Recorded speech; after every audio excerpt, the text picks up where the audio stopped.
Cruz foi sempre alvo do Olavo de Carvalho, que o chamou de bandidinho, general ser chamado de bandidinho, politiqueiro de merda, um nada e bosta engomada. O Olavo de Carvalho, ele tem um linguajar extremamente chulo, mas ele é assim, ele é muito lixo, né? Um cara muito lixo. Mas enfim, o general Santos Cruz saiu com o rabinho no meio das pernas, levou um pontapé no traseiro do Bolsonaro, disse que era amigo há não sei quantos anos do Bolsonaro. Então, quer dizer, é inacreditável. Em termos internacionais, o Brasil não tem nenhuma representação, nenhuma, mas nada, a ponto de o Bolsonaro ir aos Estados Unidos sem avisar ninguém. Eu não sei bem como é que funciona esse negócio, mas não estava lá. Ele foi em Las Vegas para ver como é que funcionam os jogos, porque ele quer abrir os cassinos aqui no Brasil. E só não faz e não abre exatamente como ele quer, do jeito que ele quer, na hora que ele quer, porque ele tem que se ajoelhar na frente do pessoal da igreja, né? Que é contra. Então, o que está hoje rolando aí, um pouco, né, do que está rolando é o fato de que a Polícia Federal não sabe, eu duvido que não saiba. Mas, enfim, como a incompetência é ampla, geral e restrita, a gente não pode duvidar que não saiba mesmo, né? Até porque eles brigam muito entre eles lá, com 3 ou 4 facções dentro da Polícia Federal, ou 2, com certeza, a gente sabe que tem. Então, as falsas mensagens com as quais o general Cruz foi decapitado, estão agora sendo explicitadas, assim, estão sendo engomadas em praça pública pelo próprio, para você ter uma ideia de como é que a coisa funciona. Quem está fazendo a chamada de tudo isso é aquele site Chapa Branca, do Moro, o Antagonista. O Antagonista é morista, né? Morista, não tenha dúvida nenhuma. Quer dizer, tudo leva a crer que é. Não posso confirmar isso de 100%, né? Acho que ninguém pode confirmar nada 100% nos dias que correm.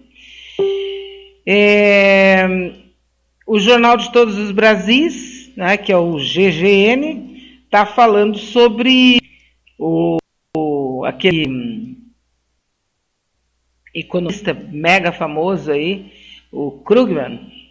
Ele se mostra preocupado com a falta de reservas contra a futura crise.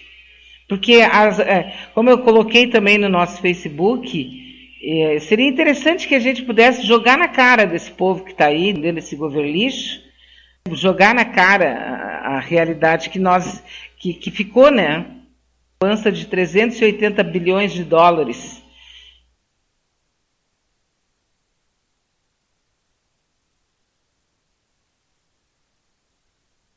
Que os honestinhos da hora estão torrando. É o caso do Guedes, né? O maior crime lesa humanidade contra o Brasil, contra a pátria, é o tal do Guedes, mas esse passa batido, ninguém fala nele, porque todo mundo tem que falar sobre as cacacas feitas pelo Bolsonaro e família, que o judiciário brasileiro também faz carinha de paisagem. Estrangeiros retiraram quase 6 bilhões de dólares em ações do Brasil no ano passado, é o pior dado em 11 anos. Então, a propaganda oficial que diz que está crescendo o número de empregos, que o Brasil está bem, não adianta ficar fazendo. Pode botar o Ratinho, pode botar quem quiser fazer propaganda para o governo, porque os números estão aí, né? A pessoa que tem meio neurônio consegue entender que não é verdade o que eles estão dizendo oficialmente. Sem dúvida nenhuma que não. Os dados não são esses que a gente está vendo, né? É tudo mentira. O fato é que o país é um país que está entregue. E isso ninguém pode desmentir, certo? 9h25. Nós temos aqui uma amiga, a Regina Salve. Ela está me perguntando o seguinte: Regina, eu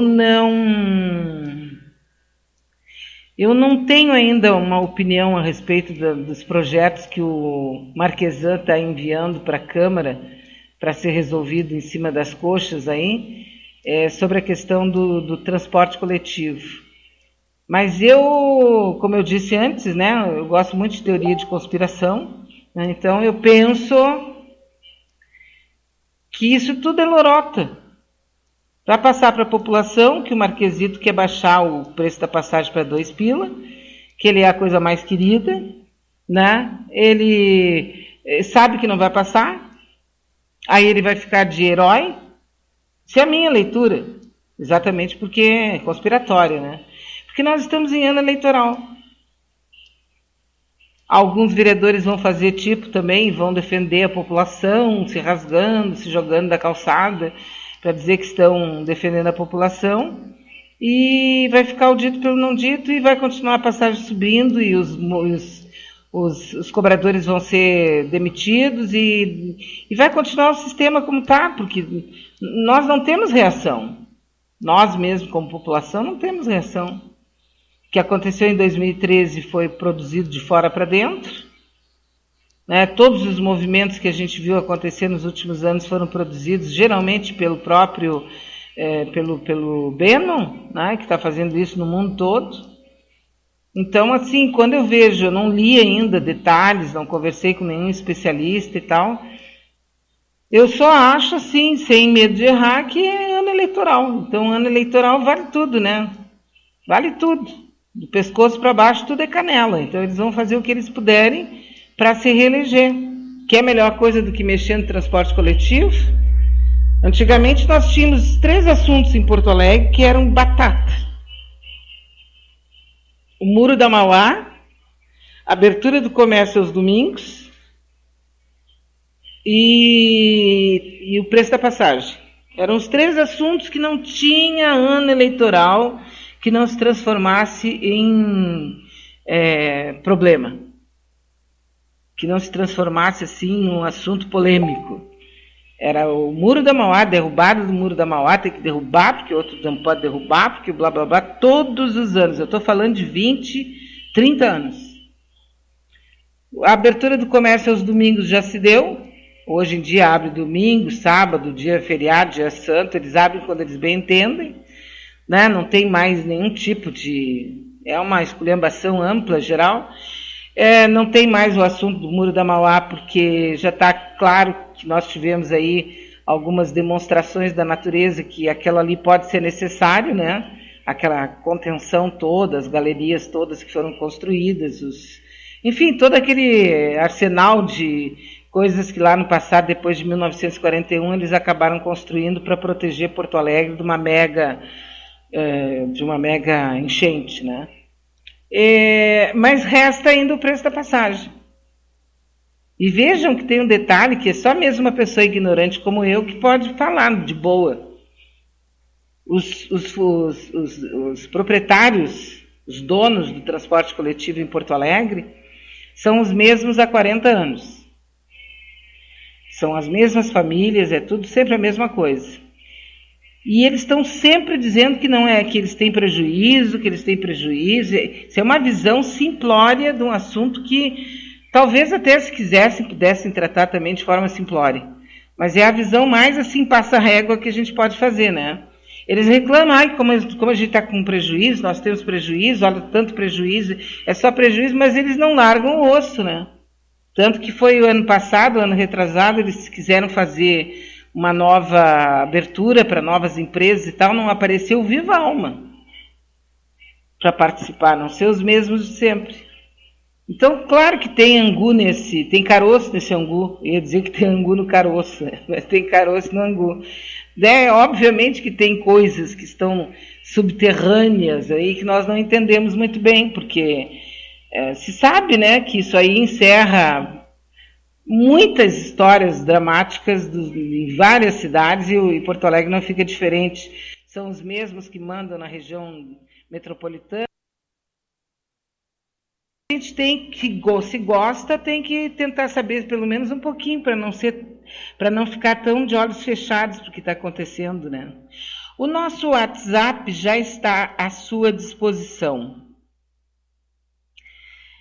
tá? Já está à sua disposição. É o 986877340. 986877340. E a pandemia esperada lá da China, tá muito séria a coisa, viu? Pelo menos em termos de propaganda, o bicho está pegando mesmo. Tá bem séria a questão, né? O professor Tairone está me mandando aqui uma sugestão. Uma sugestão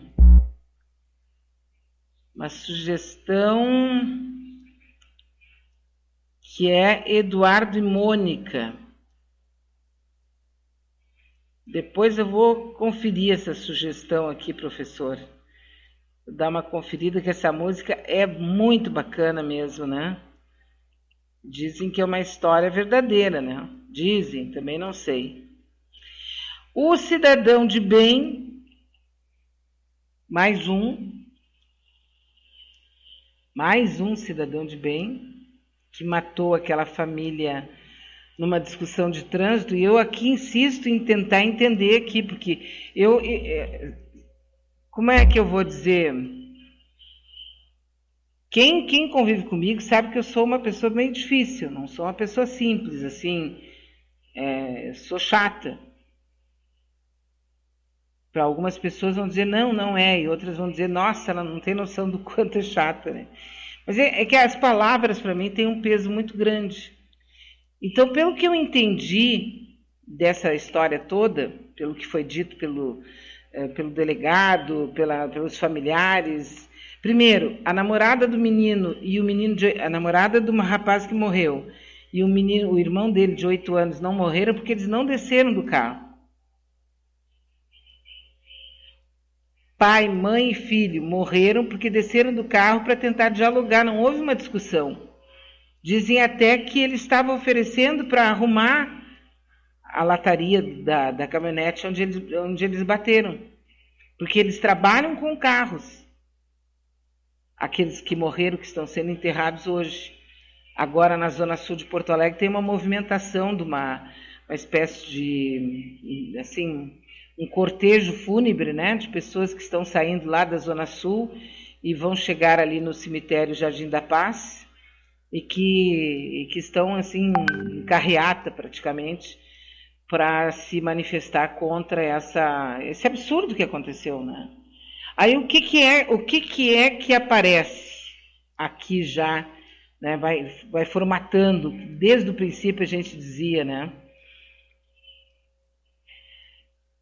Ele é bolsonarista, o rapaz que matou, e que, veja, fugiu com a mãe. A família toda tirou tudo que tinha de registro nas redes sociais. Quer dizer, uma família muito suspeita, né? Pois eles fugiram. Eles fugiram.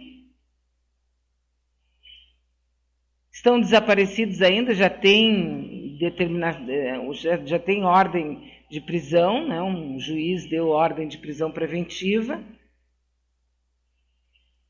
E aí você vê as armas, ele não tinha porte de arma, tinha armas, munições em casa.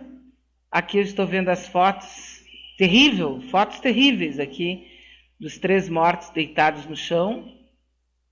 E as 2 crianças, a namorada do rapaz e o menino de 8 anos, não morreram porque eles não desceram do